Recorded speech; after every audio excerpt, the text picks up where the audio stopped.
Thank you all again for coming to the 9th annual Imagine Little Tokyo Short Story Contest celebration. And this program is being presented by the Little Tokyo Historical Society in collaboration with Discover Nikkei, a project of JANM. And with that, I'm going to pass it over to Mike Okamura of the Little Tokyo Historical Society. Thank you, Elizabeth. And welcome everyone to the 9th annual Imagine Little Tokyo Short Story Contest held during the Asian American and Pacific Islander Heritage Month. It's very appropriate. And I'm just so pleased that all of you are with us tonight. And you will be just enjoying everything tonight. You have a lot in store. We have a lot in store for you. So I don't want to take a lot of your time, but I'd like to introduce our esteemed MC for this program, Derek Mio. And just to give you a little bit of background, Derek is all over the place, which we're very, very pleased in the community, the Asian American, Japanese American community. So thank you, Derek. But from what I know, Derek is no stranger to the Imagine Little Tokyo Short Story Contest, because back in 2020, he was a reader for the adult category winning story. And if you remember, Derek, it was titled She's Still Here. And it was by James Fujita. So again, thank you for joining us. And he just recently he was the host for the Budo comedy show that benefited the Terasaki Budokan. And unfortunately, I didn't make it, but I understand it was well attended and a lot of fun. And then back in March, he was a participant in the Crazy Funny Asians performance with many, many comedians, Asian American comedians, and that was to benefit Stop Asian Hate. And then the last thing I know about Derek is that he hosted the USC Asian Pacific Film Festival in February. Derek and myself were fellow Trojans, so fight on. And that's kind of the background, but let me give you the official scoop on Derek. So Derek grew up in Huntington Beach, and he earned his Bachelor of Arts degree from USC School of Cinematic Arts and Film Production. He's acted in several commercials, television shows, and movies, and he can be seen in Netflix's anthology series, Medal of Honor, and in the AMC television series, The Terror Infamy. He's also performed stand-up comedy at the Comedy Store, the Laugh Factory, Hollywood Improv, the Ice House in Pasadena, and the Ha Ha Club in North Hollywood.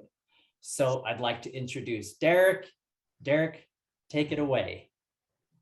Thank you so much, Mike, for that elongated intro. It's not the script that I'm looking at, but I appreciate that my section got extended with your improvisation. So no, it's a real honor to be here, back for the Little Tokyo Short Story Contest.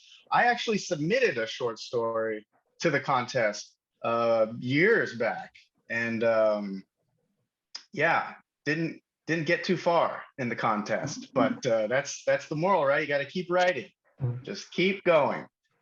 I didn't, but our writers have, and they've been honing their craft, and you're gonna hear some of their stories tonight. You got some really, really great pieces of writing for you, and just want to say thank you for everyone that's tuning in. And I also want to give a shout out. He might be in here watching.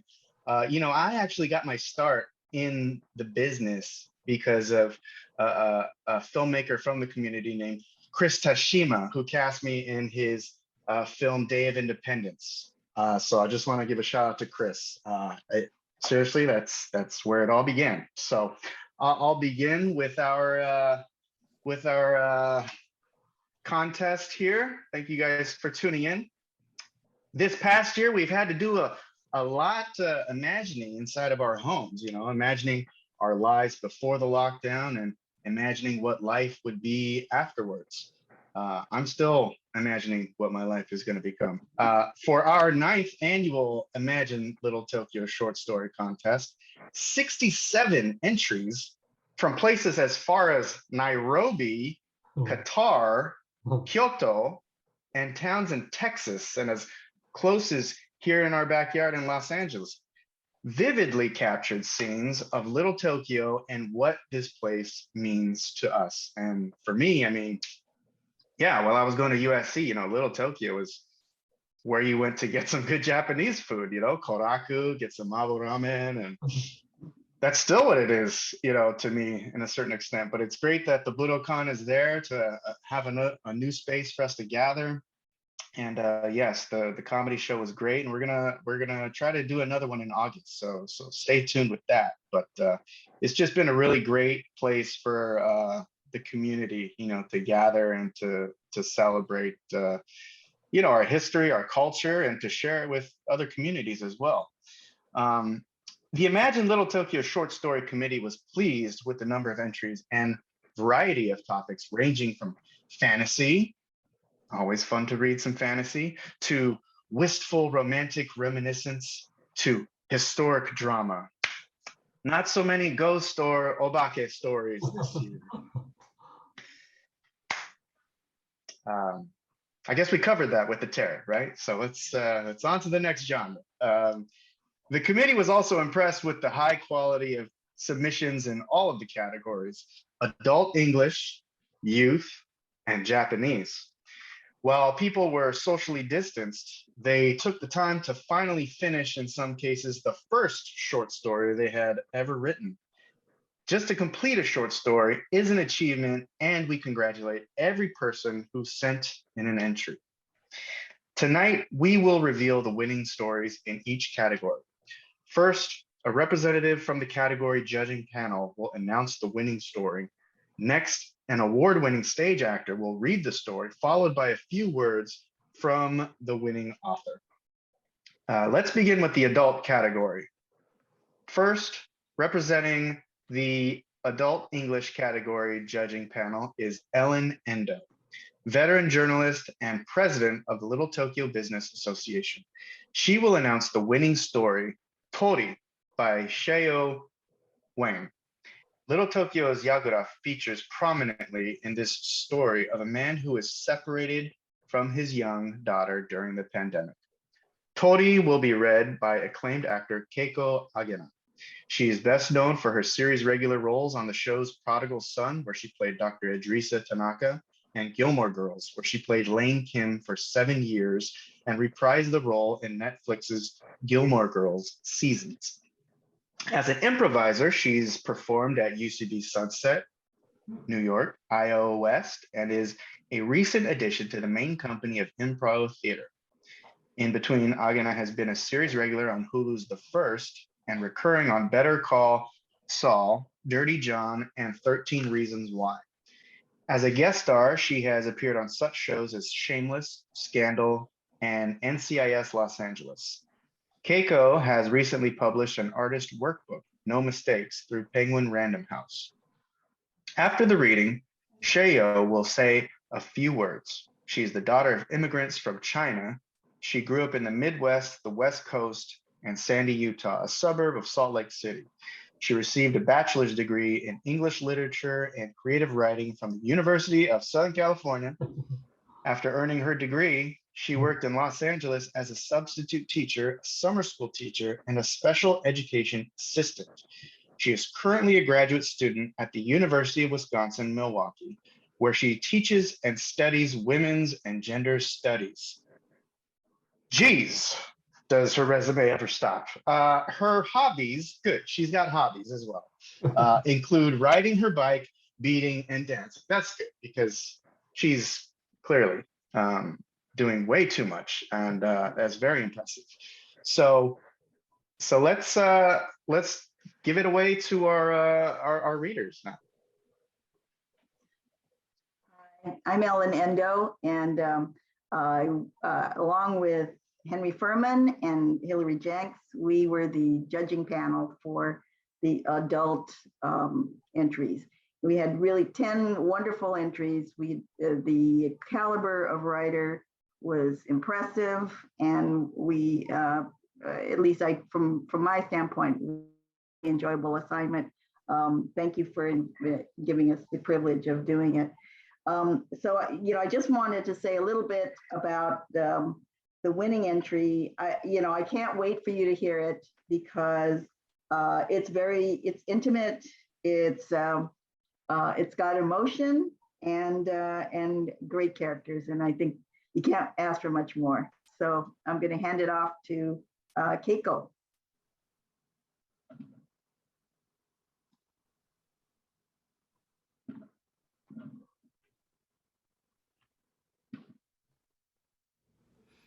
Hello, I am reading Tori. The last time I was here, the sakura were in bloom. I came to Little Tokyo to visit my grandmother. She was aging but still ran the batik workshop in the spare room at the Catholic Church. Every Tuesday afternoon, she would set out her dyes and silk fabrics and invite anyone who was willing to come and do indigo dye and batik with her. Her hands never shook, even when handling the bowls of hot wax, especially when handling the bowls of hot wax. Growing up, I had watched her wring out countless hot towels until she could no longer open her own water bottles. Grandma, I brought you some mochi, I said, setting down the small plastic tray of brightly colored rice cakes, still in their packaging. Each little mochi had a little plastic well that it rested in, like a nestled bird. Nobody came to the workshop today, she said, thoughtfully acknowledging my mochi with a glance. I wonder why. It was a cold day, I said to comfort her. She smiled and nodded and gestured to a large bowl of pasta salad, tossed with those little grape tomatoes that I'd loved so much as a child. Eat before you leave, she said, accurately predicting the levity of my stay. I never stayed long. When I visited my grandmother, I wasn't sure why. She was a pleasant person, quiet, given to long contemplative moments. I was a young person and I was looking for something more like fireworks, I guess. I made myself a plate. My grandmother immigrated from Japan in the early 80s, originally to Long Beach. She came with her husband, Hidejiro, and they opened Coco's Kitchen downtown, right next to a used bookstore. They were the Banais, a friendly, hard-working couple who settled into the community and had 5 children, a large family by any standards. They made a living selling home-style Japanese cooking and sushi. My father despaired of working in the kitchen, even though he met his wife, my mother, there. My mother, Qingyu, is Taiwanese. She came to Coco's Kitchen to work as a cook while she was studying to be a teacher. My father, who managed the restaurant at the time, eventually married her. It's one of the family heirlooms, their wedding scrapbook. Although the wedding took place in the early 2000s, some of the photographs are in black and white, I suppose for dramatic effect. They had a culturally mixed wedding. My mother had traditional Hakka Taiwanese dress, and my father, who was Americanized, wore a sharp black suit. I was born 2 years after the June wedding. A few years after I was born, I was about to enter kindergarten. My father quit the restaurant. It was a big deal. My grandmother scolded him and my grandfather stormed out of the room. It caused a giant row. But my father had better opportunities on his horizon, as he liked to remind them, and my mother. He had a college degree from Long Beach State in electrical engineering. He wanted to work in electric and leave his cooking days behind. For some reason or another, he hopped from one company to another, perennially dissatisfied. The pay was never enough. The work was too menial. He took to drinking after the 5th job did not work out. My mother was as successful as a woman can be sometimes with the limitations imposed on women by society. She was a kindergarten teacher at a school called Odyssey, a charter school in the Pasadena area of Los Angeles. Eventually, after a few years of supporting my unemployed father, my mother took the plunge and filed for divorce. She moved up to Los Angeles with me, settling in the Lincoln Heights area and continuing to teach at Odyssey. I didn't hear from my father again for many years. In middle school, I discovered that I had a love for painting. My mother harbored a bit of a fear that it indicated a flighty, temperamental side of me like my father. She worried that I would turn out like him, so she discouraged me from painting. She told me that it would be better to invest in a skill that would make me money, and I didn't disagree. I tried to focus my attention on excelling in math, hoping to be an accountant someday. In my teenage years, I didn't keep in touch with my grandparents, although my father popped in and out of my life. Sometimes he came to the house because he wanted to borrow money. Sometimes he would take me to a burger place and eat a quick meal. I was a sullen teenager and mostly ignored his attempts at conversation. His dissatisfaction with life was tempered by a contrived friendliness that he tried to cultivate with me. As a teenager, I was not having it. When I entered high school, my father committed suicide. My mother was devastated and quit her job. After living on her savings for a while, my mother told me that I was to live with Hidejiro and Kyoko, my father's parents. "You'll be 18 soon," she told me. "You'll be on your own. You won't need me. Right now, I need to be alone." I couldn't say that I understood. I felt like she had chosen to honor my father's absence over my presence. Perhaps it was that I looked too much like him. She had taken to avoiding eye contact with me after news of his death. My grandparents moved up to Los Angeles and found themselves a small apartment in Little Tokyo. They opened a flower shop with what money they had gotten from their insurance. Coco Kitchen had burned down that year after a kitchen fire had gotten out of control. My grandmother trained me to work in the flower shop, and it was in that small shop that I quietly moved on with my life, without my mother, without my father. Wherever they had decided to go, they had decided that I could not come with them. And I made my peace with that the best way I could. My grandmother encouraged me to paint. Shortly after I moved in with her, she beckoned me to the back room of the flower shop and showed me that she had set up an easel and a small palette of paints. She guided me to the easel, her hand on my back, and handed me a paintbrush. "Show me what's in your heart," she said gently, and backed away. In Japan, my grandmother had worked as an artist, specifically a batik expert. In her youth, she had traveled to Indonesia and had learned from masters of batik. Before coming to California, she had taught batik at a women's university in Japan.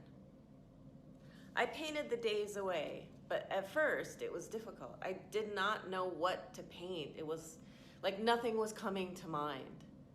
But eventually, I allowed myself to grow roots in the place where I was planted, and I painted my environment, the space that I had been given to thrive and grow. My first painting was a watercolor of the big bakery at the Japanese Village Plaza. I painted with as much detail as I could. The little curry buns for sale in the steaming glass cases, the women and children walking around the plaza, passing by the bakery in the sunlight, and the delicate slats of the building's architecture. When I finished that one, I drew a massive portrait of a cute, sweet unigiri, ume unigiri, that I had purchased from the Nikkei market. Slowly, I started to go out more. I felt comfortable putting my world down on canvas with paints.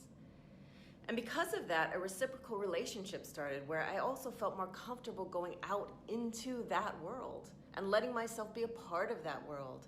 I remember going out into the Japanese Village Plaza one night when it was raining and no one was walking around. I laid under the wish tree looking up at all the paper wishes. Someone wished to go to UCLA. I smiled to myself and felt the water drop down from the branches onto my face. Little Tokyo became mine, slowly. in the way that downtown Long Beach had never really belonged to my father. As the months turned to years, I watched people come and go, watched different styles and fashions come in and out. One year, a group of dancers from Chicago came to a bar in the Japanese Village Plaza to dance to underground house music they called the dance whacking. I would go on Saturday nights and watch them. They stayed for almost a month until finally the neighbors complained about the noise and the bar stopped letting them dance there. One Halloween, I met a man in Little Tokyo outside of an ice cream shop that had replaced a sushi restaurant.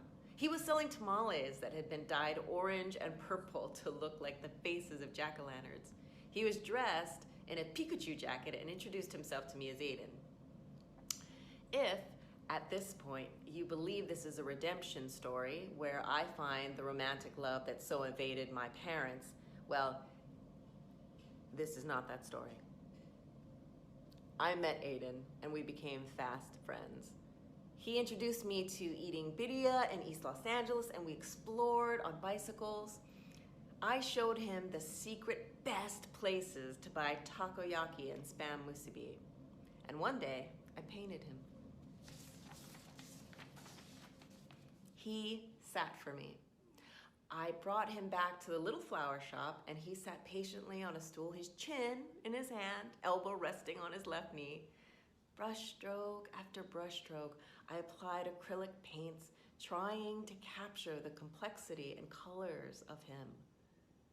The painting went unfinished for years after that initial session. After an hour or two, he got tired and we never returned to the project.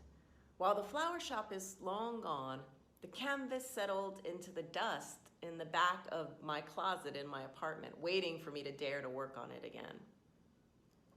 The portrait I am currently working on is that of my grandmother, nearly 80 now and all alone. My grandmother sits patiently for me every weekend in that spare room at the Catholic Church. Very rarely does someone come to her batik workshop, but when they do, she treats them with the utmost hospitality and kindred gentleness. When no one comes, I bring out my canvas and paints, and I work on my portrait of her. She still wears round glasses and her short hair is more white than gray. She is short and thin and dresses warmly for the weather. This is the woman who was here for me, I think, as I apply brushstrokes to the canvas. The woman who raised me, who loved me, who cared for me. This is her. Eventually, one day I collected all of my paintings, my old paintings and my new ones, even the unfinished one of Aiden. I took pictures of them and printed and bound them into little art zines. I took them to the Little Tokyo Library and asked them if they would like to distribute them, which they did. Inside the zines were little business cards advertising my grandmother's batik workshop with the hours that she was open for business. For the next year or so, people started coming to her batik workshop, mostly the elderly, but they came and they worked on elaborate, delicate, beautiful batiks. They dedicated themselves to this craft, and my grandmother was clearly pleased. I never told my grandmother about the business cards, but she never asked. My grandmother was happy. She brought coffee and food for the participants, and they started calling her Kyoko-san. I decided, after some time, to move up to Oregon to take a job in human resources. Rarely do we do exactly what it is we want to do in life.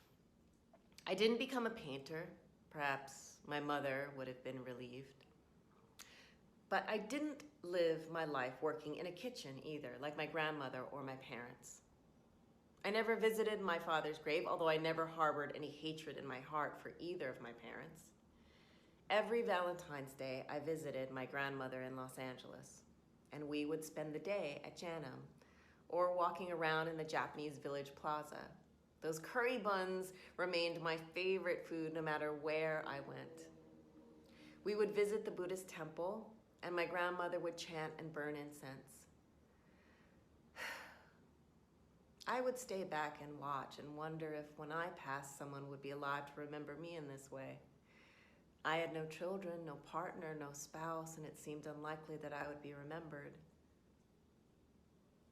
The thought passed over me with peace, and I left the temple unbothered.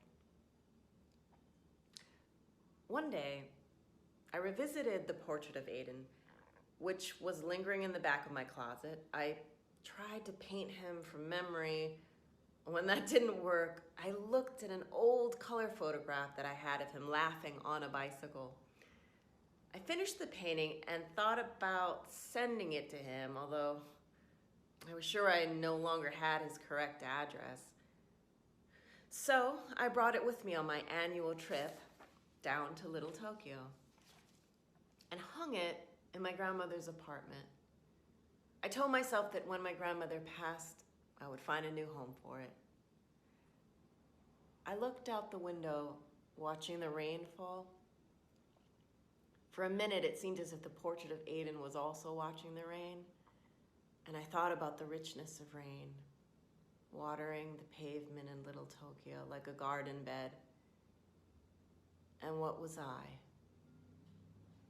The word tori came to mind, the Japanese word for bird. And at that moment, when I closed my eyes, I flew.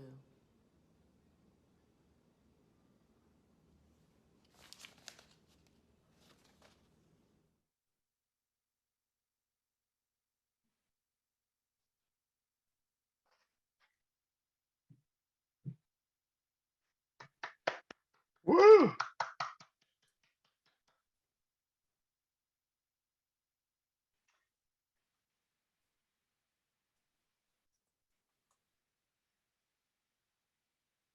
Hi, Naomi. Hi, now we have the winner will be speaking now.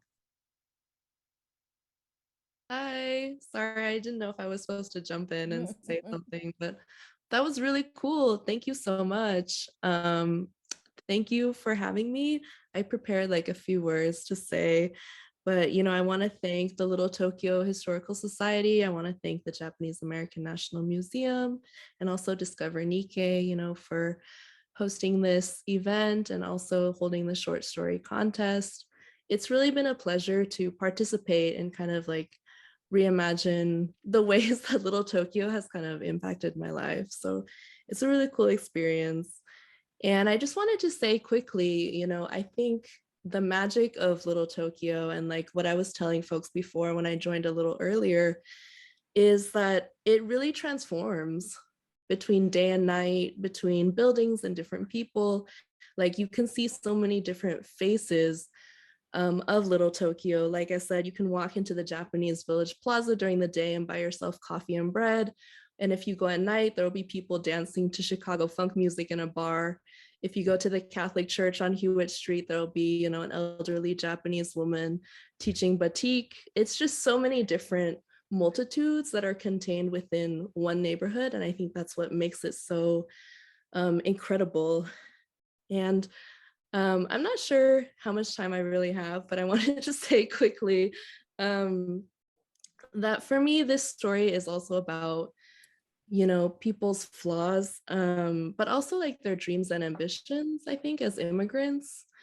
I think when you are an immigrant, it is really difficult because you're kind of pursuing some kind of American dream that you imagine. And every setback, every failure that you experience really feels magnified because you're so hard on yourself and you're like, oh, I have to be perfect and live up to all these standards. But I think there's beauty in like the everyday, there's beauty in people's flaws, people trying to live their life and get by from day to day. And I guess that's the like beauty, I guess, that I was trying to capture. So thank you so much again for having me, and I'll just leave it at that. Thank you. Bravo. Well said, Cheo. Yes, beautifully, beautifully. Anyone else hungry? Anyone else hungry? Yeah, all the different foods that were mentioned, and yeah, it is. That was beautifully captured. Man, let me just reflect on how beautiful little Tokyo is now, I feel. Wonderful, wonderful. Thank you, Ellen. Thank you, Keiko, for the wonderful reading. And thank you, Sheo, for sharing that wonderful piece with us. The lucky and talented winner in each category is, okay, I'm just making sure I unmuted. That would have been a disaster. The talented winner in each category is awarded a $500 cash prize, which is a substantial amount for a contest like this. You know, this contest began as a seed of an idea by Bill Watanabe and is run by volunteers. It's funded only through donations. So if any of these stories move or entertain you, please consider giving money through the Little Tokyo Historical Society website, www.littletokyohs.org, and click on the purple tab to for instructions on how to donate. And also, we wanted to mention that this story will be and the video will be posted on discovernikkei.org tomorrow. Next, I'd like to introduce Elizabeth Ito, representing the judges panel for the youth category. Elizabeth is a Los Angeles-born artist and the creator of the kids show City of Ghosts on Netflix. She'll be introducing the winning story, Time Capsule, written by Hailey Hua. Time Capsule will be read by Helen Ota. Go, Helen. Sorry, Helen's the homie. Helen Ota is a popular actor and singer with the Grateful Crane Ensemble and former artistic director and performing member of Cold Tofu, the nation's premier Asian American comedy improv troupe. She's also an active community member serving on the board of directors of the Nisei Week Foundation, Veterans Memorial Court Alliance, Zentoku Foundation, and is an advisory council member of Kizuna. Finally, author Hailey Hua might say a few words. She may or may not pop in. You know, she's busy, this girl. She's 16 years old, currently resides in California, and is a junior in high school. She's an avid reader and enjoys creative writing, theater, and crocheting. Amidst studying for her next exam or trying to navigate high school, she enjoys watching early 90s TV shows and movies and volunteering at local nonprofit organizations. Wow. Very impressive. Sorry, what was that? Was someone giving a shout out to Hailey? Okay. That's okay. You know, voice your enthusiasm, people. Let's get lively in here. Okay. So we'll send it off to the speakers and the readers for the youth category. Hi, I think I'm unmuted. I'm Elizabeth. As somebody who grew up in LA and made a whole show about LA and just the history of the place, Time Capsule was an awesome story to read. It really resonated with me and my fellow judges, Scott Kushikaje and Darren Maki. And yeah, it reminded me of going to Nisei Week with my family. It really specifically reminded me of my grandmas who were super dear to my heart. And I just loved it a lot. It felt like reading something that just gave me tons of tingly feelings about Little Tokyo and yeah, kind of bittersweet memories about my grandparents. So congratulations. It was a great story and a pleasure to read. And also I just wanted to say thanks to everybody who submitted because it was a pleasure to read all the stories really. So keep writing, keep doing it. And yeah, congratulations to everybody.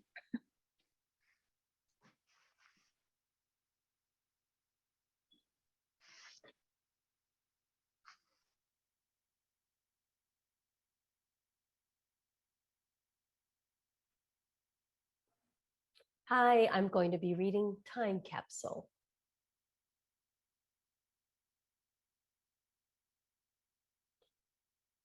Midori, are you done packing yet? Mia shouts from the driveway while gesturing to an invisible watch on her wrist.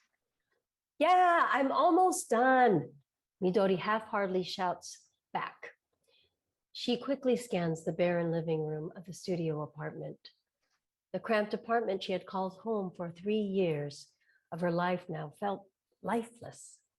The once peeling walls were now concealed in a smelly coat of eggshell white paint, and the usually paper-strewn floors were now spotless. Before she could turn to walk out the door one last time, a lone box peeking out from behind a closet door catches her attention. Hurry up, we need to go now. Midori can see Mia jangling the keys to the U-Haul outside the window. I'll be down in a moment, Midori responds. Subconsciously, she scribbles trash on the side of the lone box before scooping it under her arm and darting down the steps. Shoot, shoot, shoot, Midori hisses as her palms meet the concrete walkway. The box slips out from under her arm, and the mess of oshogatsu kazari, paper lanterns, and Halloween decorations from years ago spill out. Midori curses under her breath as she rushes to gather everything back into the box. But as she's about to close the box, a single picture flutters out and lands in front of her feet. It's a family photo from the last time she went to the annual Oshogatsu festival at Little Tokyo before her family moved. Despite how awkwardly she stands in the photo, she's smiling ear to ear in her little pink kimono and wood sandals. Obachan's arm is wrapped tightly around her, and her warm eyes she'll never be able to look into again, gaze down at her. Midori's eyes well up with tears, and she flips the photograph over to stop them from falling. On the back of the photo, Time Capsule is written in unfamiliar handwriting. Time capsule? Midori, perplexed, murmurs. Suddenly, for only a split second, Midori can swear the photo moves. No, I must be hallucinating, Midori thought. It's just the sun reflecting onto the photo, or the stagnant tears caught in the corner of my eyes that's causing me to see things. The photo starts to ripple in her hand. Startled, Midori drops the photo on the ground, but it continues to move. As if being controlled, Midori's hand gravitates towards the photo until her palm is hovering only a half an inch above the photo. No, this can't be happening. Midori panicked, thought to herself. But before she can protest, Midori's fingers dip into the rippling waves. What hits her first is the overwhelming scent of kare and the nostalgic, meaty scent of freshly cooked yakisoba. Smile, someone shouts in front of her. Midori can feel the warmth of someone's hand clasping her shoulder. Midori turns to the person next to her, but a bright flash obscures her view. Midori squints, trying to make out the figure standing next to her. The smile that beams down at her is one she's all too familiar with. Oba-chan? Midori's voice is only a whisper amidst the chatter of passing people, but Oba-chan still nods inquisitively. What? How? You're here? Oba-chan simply laughs and says, Midori, I've been here. I've always been right here. Oba-chan grips Midori's hand, which is now the size of a child's. Her stubby fingers barely peek out from Oba-chan's calloused hand, holding her own. Too stunned to speak, Midori takes a step back. She's dressed in her kimono covered in cherry blossoms, and her usually messy hair is now neatly pinned back. What's going on?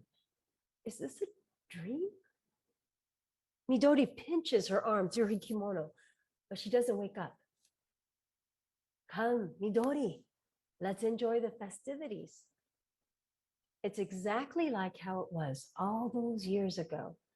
Strings of paper lanterns bob overhead like little moons, and the rhythmic beats of the taiko drums ring through the air.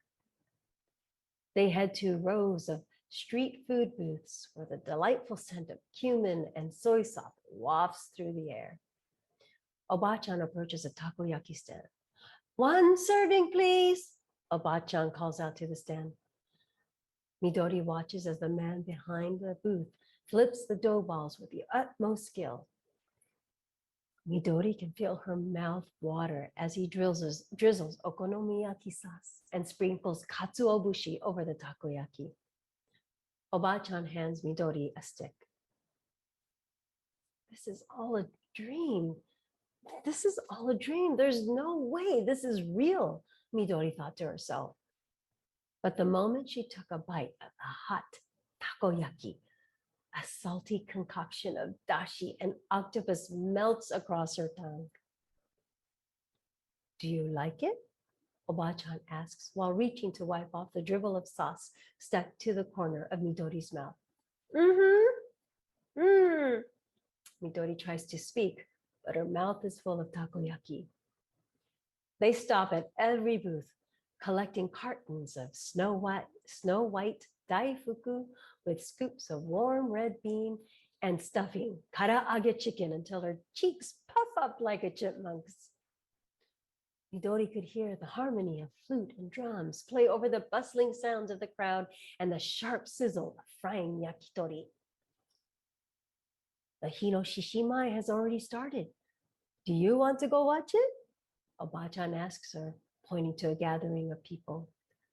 They approach the center stage, where the crowds of people have formed. Oba-chan clenches Midori's hand tightly as she navigates the sea of people. "Don't let go, okay?" Midori simply nods and squeezes her hand. Soon enough, they reach the front of the crowd. The crowd collectively gasps as a lion enters the stage. Dancers in happy coats and tatsuke bakama prop the head above them while mimicking the steps of the lion to the beat of the drums. The lion slowly moves about the growing circle of people, treading carefully as if hunting for its prey. "Do you know the history of the lion dance?" Oba-chan whispers in Midori's ear. She shakes her head. The Japanese lion dance is often performed during the Oshogatsu festival. It's performed before the upcoming year to bring good luck and drive away any bad spirits. Sometimes the lion will even open its mouth and bite a person's head to bring them even more good luck. Would you want to get bitten by the lion? Wouldn't it hurt? Midori asks, watching as people sway and cheer to the dance of the lion. It doesn't hurt because this lion is a friendly one, Oba-chan responds. It was tasked to protect its people. The rhythm of the drums intensifies as the dance reaches its climax, and the lion quickens its pace, now prancing from side to side across the stage. The shishigashira is usually made out of glossy wood, but sometimes it can be made by sticking paper together. The body of the lion is made of colorful cloth, which can have a variety of patterns. When the body of the lion moves, the flowy movement of the cloth will make the lion look very elegant. Oba-chan waves her hands side to side to mimic the movement of the lion's body. Do you want to dance? Oba-chan extends her hand to Midori. Oba-chan's lips turn upward to form a pleasant smile that deepens her dimples and accentuates the crow's feet that adorns her eyes. When Midori was younger, she would call Oba-chan's dimples her smile craters because they were the most visible when she smiled. Together with Midori's chubby hand enclosed in Oba-chan's, they sway side to side, imagining themselves as the lion that dances before them. If only I could stay like this forever, Midori thought to herself. If only. Too soon, the dance comes to a close. The lion tilts its head as if bowing to the crowd before exiting the stage. Oba-chan leads Midori to the front steps of the Japanese American National Museum in time for the mochi making ceremony. At the top of the steps, an announcer excites the crowd by chanting and clapping her hands. Two drummers in the background start to pound on the drums with wooden paddles, building anticipation amongst the crowd.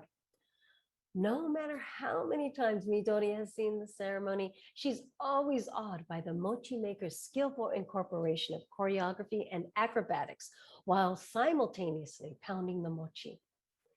In perfect unison, they toss the kine into the air before catching it and pounding it against the sticky mochi nestled within the wooden usu.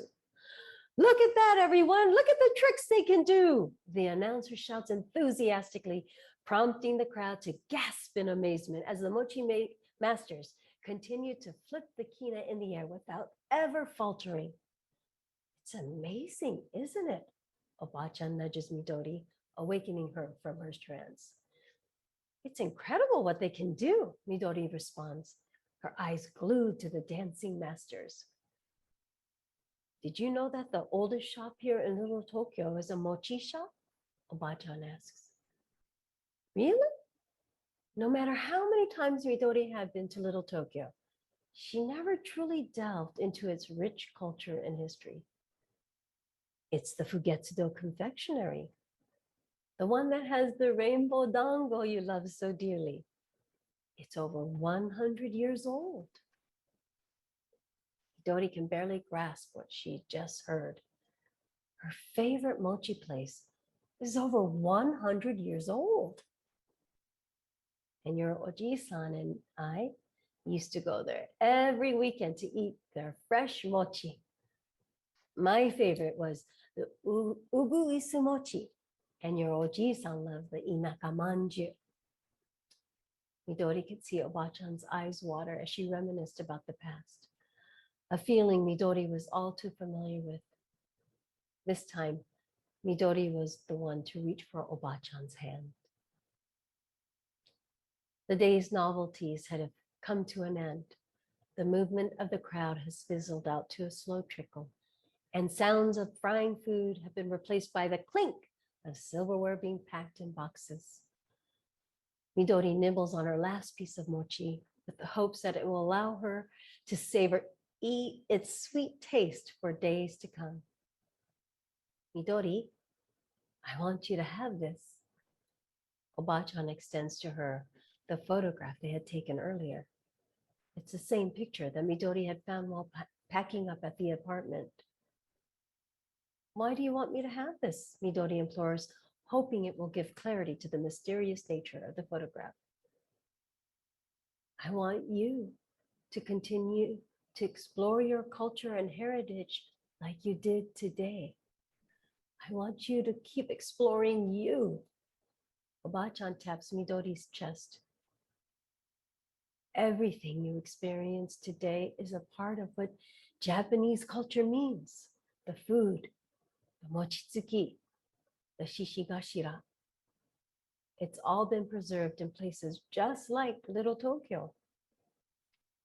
Photographs are one of the best ways to intertwine the past and the present together. That's why I want you to have this photo, so that if you ever feel lost in the future, unable to recognize you, you can look at this photo to remind yourself of the beautiful community you belong to. Oba-chan crosses her fingers, signifying the tie between the two. It all finally starts to connect. Oba-chan, is it like a time capsule? Exactly like a time capsule. Little by little, Oba-chan's body starts to fade before Midori's eyes. No, no, no, Oba-chan, you can't go. Midori desperately reaches for Oba-chan's hand, but it doesn't meet her own. Oba-chan, come back. Please come back. Midori, are you all right? Midori's eyes open to the sight of Mia shaking her awake. Midori sits up to look at her surroundings. She's back on the concrete walkway of her old studio apartment. You passed out for a bit. Are you sure you're okay? Mia offers to help her up, but Midori shakes her head. Don't worry, I'm okay. I just had this dream. It felt so real, and my obachan was that. Midori pauses midway, realizing how crazy she must sound. Hey, do you want me to throw out this box for you? It says trash on it. Mia holds up the cardboard box, filled to the brim with Japanese decorations. No, actually, I think I'm going to keep it. Midori crosses out the word with a Sharpie, instead replacing it with keep. And don't forget your photograph. Mia picks up the photo from off the ground and hands it to her.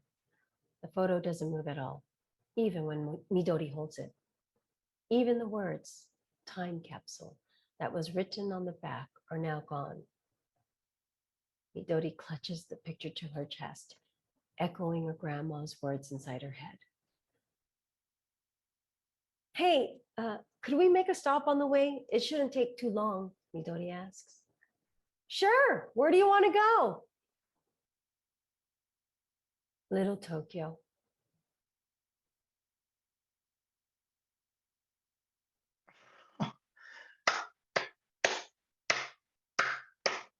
Wow.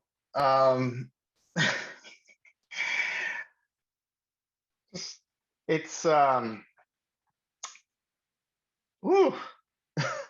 I'm cutting onions over here. That's what's going on over here. Yeah, I think Haley's she's at her Netflix overall deal meeting. I think that's why she couldn't be with us. Wow. That was beautiful. That was just very beautiful and impressive. I should have put food in my short story. I'm realizing that's what I should have. Okay. No, that was beautifully done. Thank you so much for the intro, Elizabeth, and just beautifully read, Helen. Okay, so Akira Tsurukame, a US-Japan project coordinator and nonfiction writer, will talk about the judges' selection in the Japanese language category. Okay, unmuted. Great.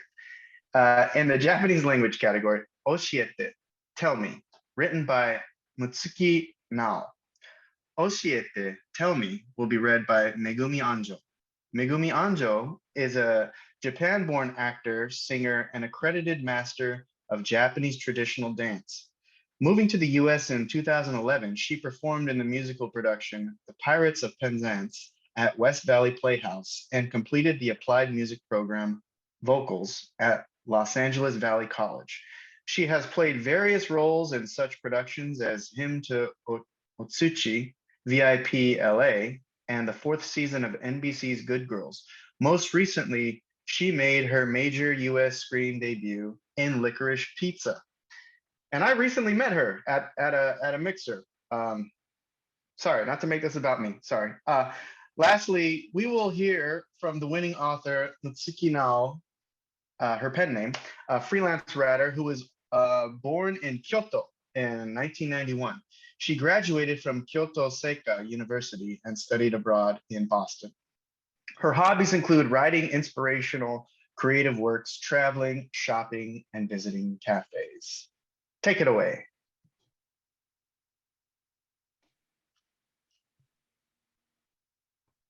Okay, can I say? Yes. Yes. I hear 22 entries were made for a Japanese category, and the first selection was done by the members of Little Tokyo Historical Society. And they selected the 8 out of 22 and sent it to us, the judges. The judges were Miss Megumi Anjo and Junzo Arai and myself, Akira Tsurukame. We really enjoyed being judges, and I learned a lot too. The first, we read all 8 stories one by one. First, trying to find the best part of each story. This is good, like that. Then later on, we did more cynical reviews. What's missing, or it can be much better if it was written like this. So we really went through all these 8 stories because I know all these 8 people, or also for the total 22 people, must have put a lot of energy and attention in writing, because I myself participated in this contest 4 years ago and 5 years ago. So we read all these stories with respect. And we had some criteria to make a selection. The story should be original and creative. And it should be dynamic storytelling. And does the story touch our hearts? Does the story make readers to visualize Little Tokyo vividly? There was other criteria too, but these were the 4 main criteria. And we selected Tell Me as the winning champion. But our discussion lasted 2 more meetings to make sure if our decision is right. We couldn't reach the conclusion, and but we chose Tell Me, Oshiete as a grand champion, and we found Kaishun, Spring is Coming Over, is honorable mention. The reason why we chose the Tell Me or Oshiete is that from the very beginning of the story, we all brought into the story up to the finish. Story was very dynamic, and the selection of the words, vocabularies are elegant, and we all, including me, the older men, could understand the feeling of the Noah, the heroine, who has love. And story was very in a variety.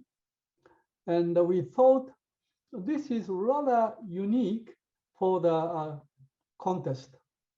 I traditionally like the traditional historical Little Tokyo stories, like a young man from Japan visit the Little Tokyo and visit the JANM, or run into the Issei person and hear the history of Issei and the Niseis. This was a very standard story I used to read.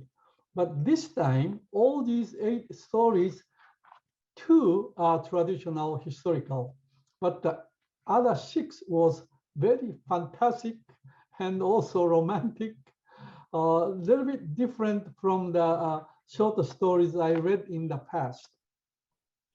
So the Miss Anjo is in the 30s, and Mr. Arai is in the 50s.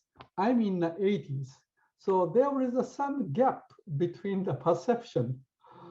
So it took a lot of time for discussion, and finally decided Tell Me. I think we are going to hear from Nao Mutsuki-san why she wrote this and all this. But before that, let me mention this. I really enjoyed participating as a judge this time. Thank you. I learned a lot. I came to a Little Tokyo 1966. I remember the day, October 1st.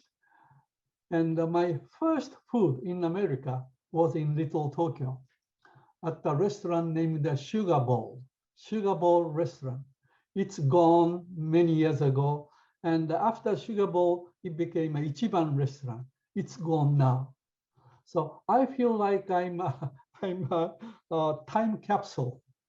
You know, when I came here in 1966, still Issei, some of the Issei were active, and the Nisei are active, but now both Isseis and Niseis are gone. So Little Tokyo is changing.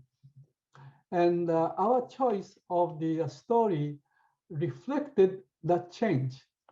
These two young persons said, Tsurukame-san, it's a time of LGBTQ.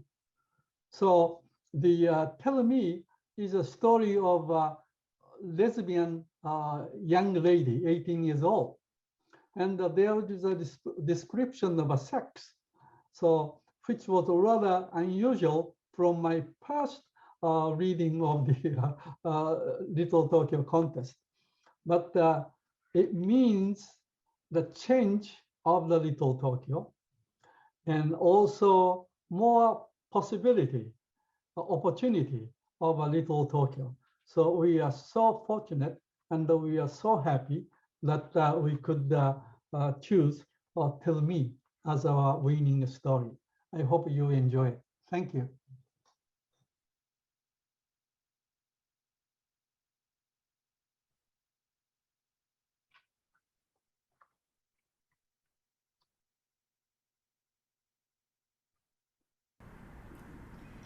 Oshite. 私は美しい。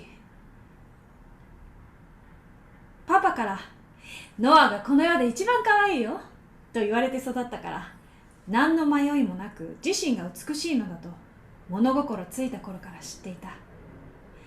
カフェテリアで配膳される量が人よりも多かったり、話したこともない人間から告白されたり、連絡先を渡されたり、赤の他人から与えられる行為の積み重ねがパパの言葉を裏付け、いつしか私の自信となった。ねえ、パパは自分がかっこいいと気づいたのはいつ？右手に持ったマグカップから入れたてのコーヒーが湯気を立てている。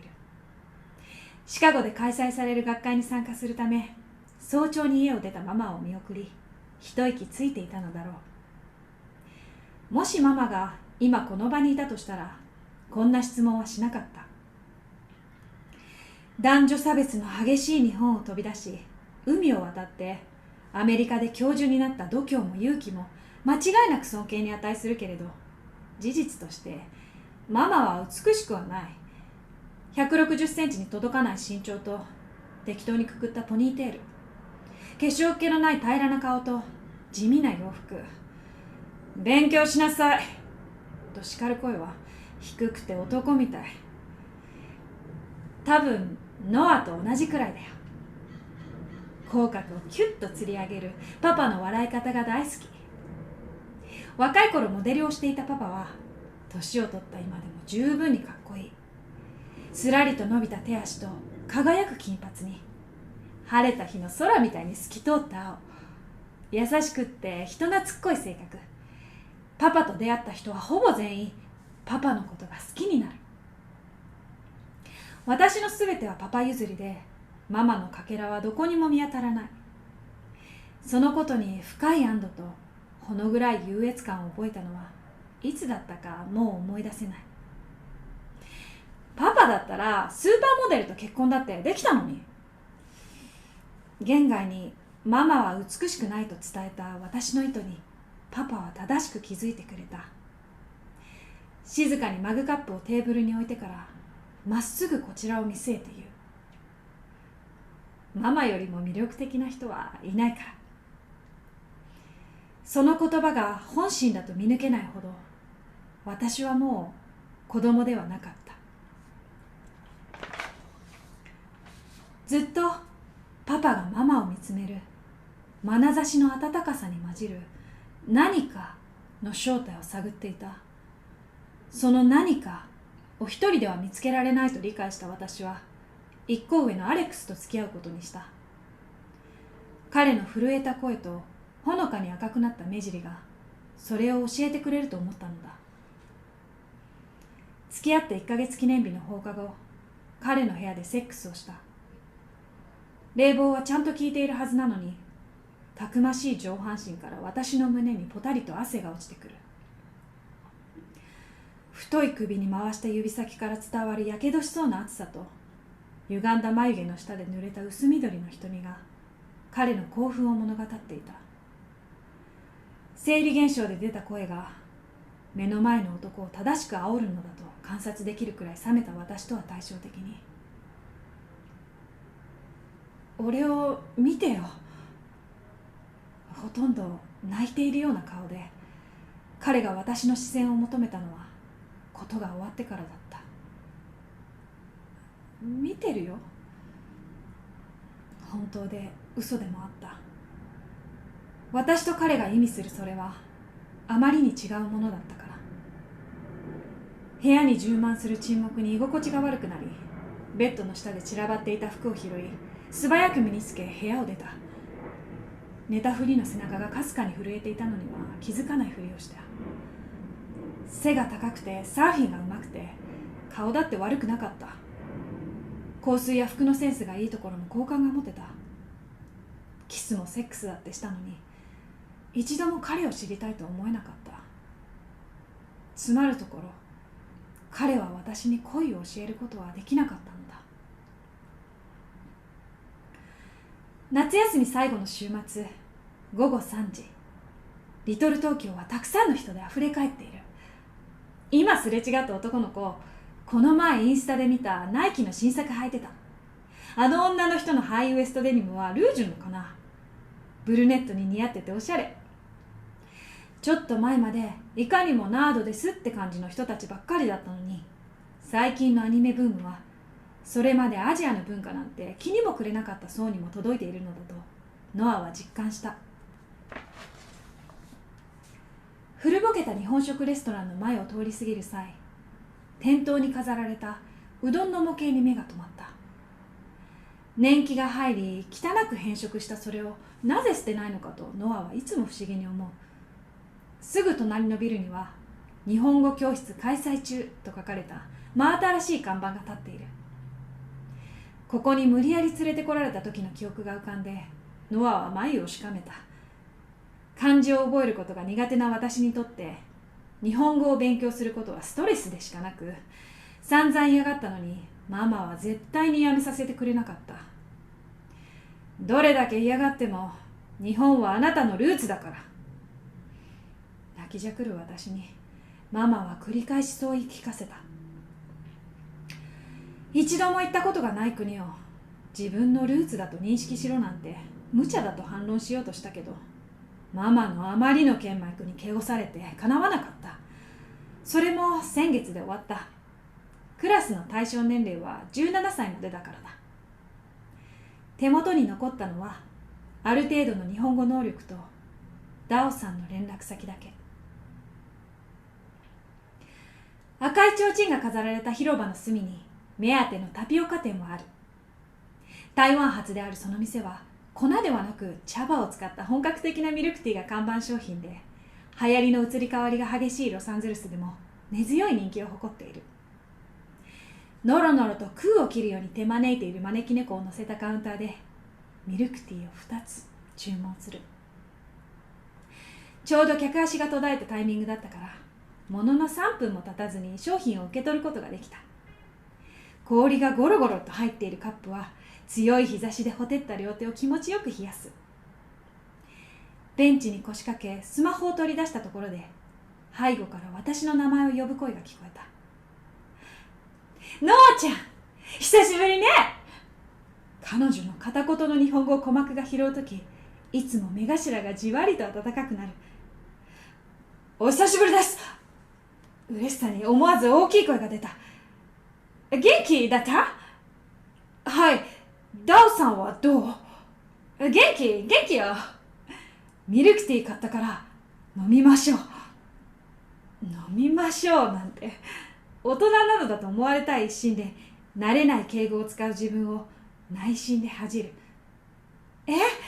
私のももちろんダオさんが好きなやつだよ。ありがとうノアちゃん。抱きしめられた瞬間、ダオさんの長い髪から桜の香りがふわりと香って胸がギュッと詰まった。瞬きするよりも早く、息を吸うよりも簡単にダオさんは私の心をつかむ。クラスが始まるまでの時間をどう潰そうかと悩んでいた去年の春、私はダオさんと知り合った。ハーフ？熱湯を浴びせられたかのような衝撃だった。他人に日本語で話しかけられたのは初めてだったから。振り向いた目線の先、西海岸特有の乾いた太陽が灰色の清掃服に身を包んだ彼女を照らしていた。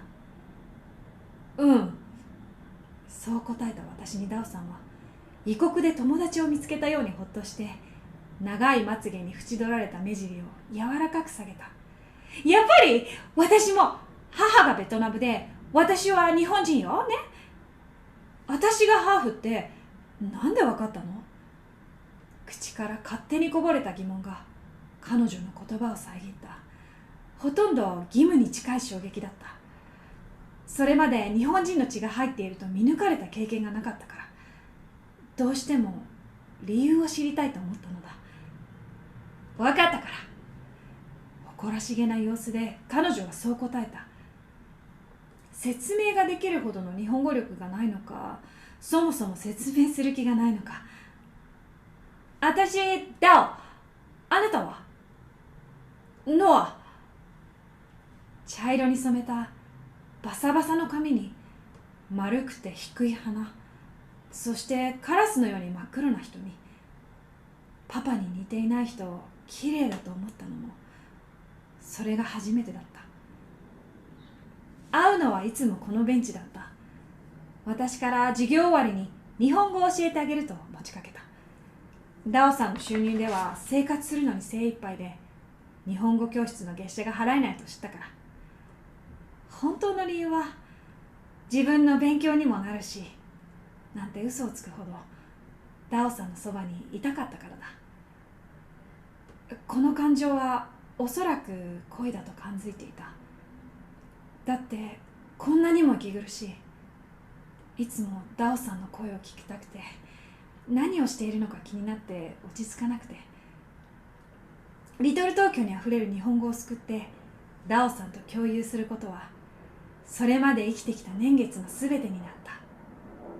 けれどこの思いを伝えようなんて考えは浮かばなかった。もし受け入れてもらえなかったら、私は二度と立ち上がれないくらい傷ついてしまうと理解していたから。ただひたすらに怖かった。そしてその恐怖を乗り越えられるほど大人でも、そばにいたいと願う気持ちに顔を背けられるほど子供でもなかった。日本人と結婚する。タイミングを見計らっていたのだろう。互いの近況報告が一段落したタイミングを見計らってから、ぽつりと落ちたダオさんの言葉に、手に持ったカップの底でタピオカが揺れた。どんな人なの？動揺を悟られないよう、まるで何でもないかのように続きを促した。祝福の言葉が出てこない時点で動揺しているのは明らかなのに。この近くの会社で働いている人、大きな会社の。大きな会社。ダオさんはそれから恥じたように目を伏せた。コッパー色のアイシャドウが一重まぶたの歌で濡れたように光る。その仕草が男との関係性を明確に物語っていた。ああ、そうだったんだ。ここ数ヶ月、ダオさんの服装や持ち物の趣味が変化していたのは。お金もらってるの？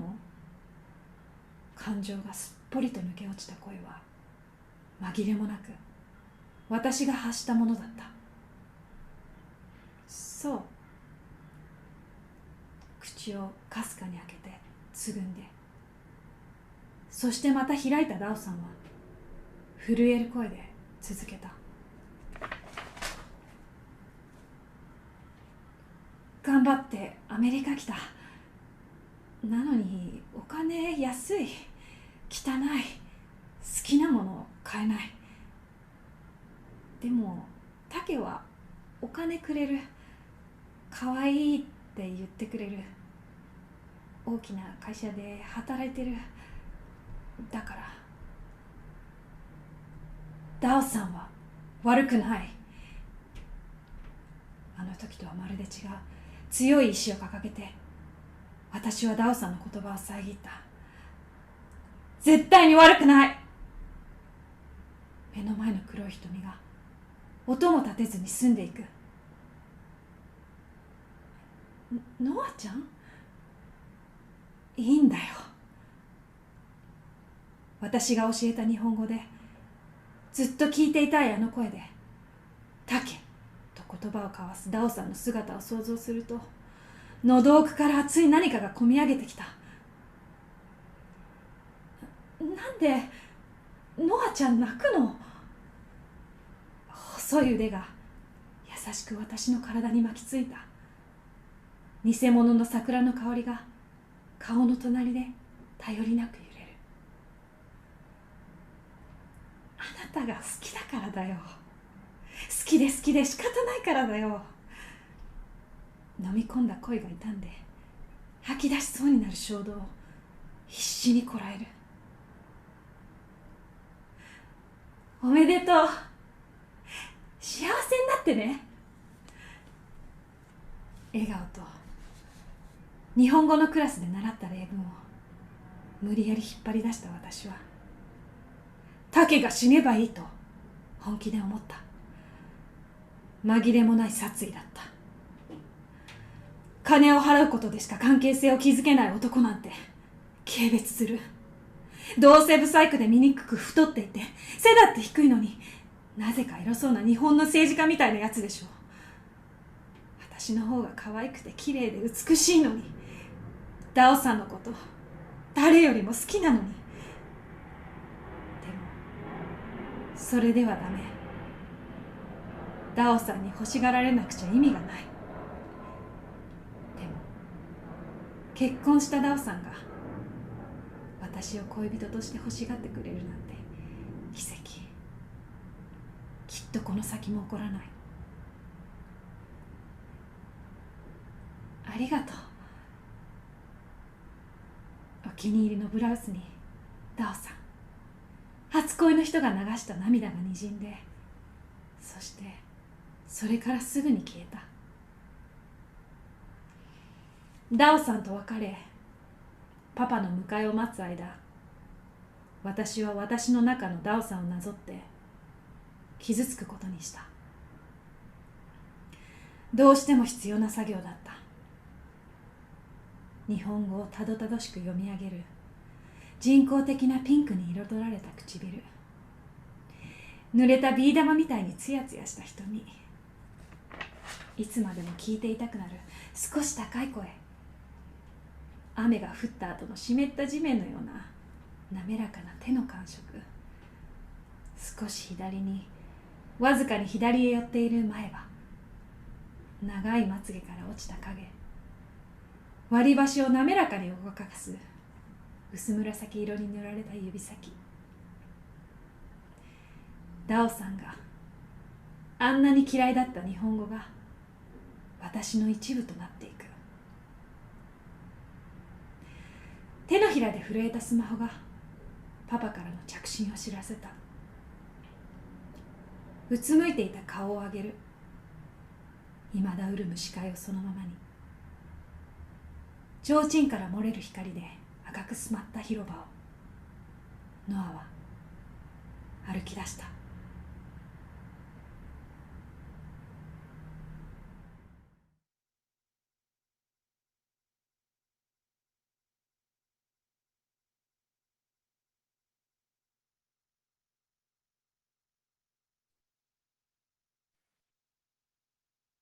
All right.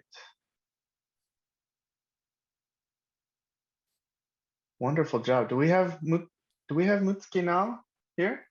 We do, right? Yes. おめでとありがとうございます。Thank you so much. So, good evening, everyone. I'm extremely honored to be receiving such an important award of Imagine Little Tokyo Short Story Contest. I am so humbled and appreciative. Thank you all so much for being here to share in this occasion. It means so much to me that the short story that I am so passionate and also passionate about also resonate with others. Winning this award would not have been possible without the inspiration I have received from people who I met in my life. In particular, the memories of friends I met while studying in USA and people I just passed by whom I would never see again were necessary for me to write this short story. I would like to conclude my talk here. Thank you very much for your kind attention. う。おめでとう、Mutsukiさん。Whew. That was, it's getting hot. It's getting hot in here. Thank you for that wonderful piece. And a wonderful reading too, right? By Megumi-san. It was so, it's like a drama, you know? It's like a J-drama. And I mean, it was she was one of the judges. Right. Yes. Well, thank you. Thank you so much, everyone. This year, the large number of well-written stories received by the Imagine Little Tokyo Short Story Committee posed a problem, albeit a good problem, for the judges. They felt strongly about acknowledging at least one honorable mention in each category, and they are in the English adult category, George Cooksey for J is for Junichiro. In the youth category, we have Madeline Tak for Through the Opera Glasses. In the Japanese category, Miyuki Kokubu for Kaishun, Spring is Coming Over. So if the titles intrigue you, you're in luck because all the honorable mentions will be published in Discover Nikkei. The 3 winning stories will be published in Discover Nikkei and on the new upgraded Little Tokyo Historical Society website and the Rafu Shinpo. So thank you all so much for being here tonight. A special thank you for our writing contest donors. There they are, who made this contest possible and monetary awards a reality. You can be part of this too. So go to littletokyohs.org to donate and be part of the Imagine Little Tokyo family. We would also like to acknowledge the hard work of the Imagine Little Tokyo Short Story Contest Committee, co-chairs Naomi Hirahara and Mia Iwataki. And I just want to thank them personally for having me and allowing me to be a part of this. This was very enjoyable and inspiring. And the committee members, Clyde Fugami, Shige Higashi, Emiko Mita, Yoko Nishimura, Michael Okamura, and Bill Watanabe. I should be able to pronounce these names a lot better. I'm gomen nasai ne. All of these readings will also be available on Discover Nikkei. And tell your friends and families to check it out on the website. And how about you submit for next year? I'm kind of inspired. I kind of want to give it another shot. I'm going to put a lot of food in there, maybe some steamy relationship stuff. I don't know, but looking forward to next year. Thank you all so much. It was a wonderful, wonderful contest this year. So signing off. Pleasure to be here. And take a look at it. Here's our judges.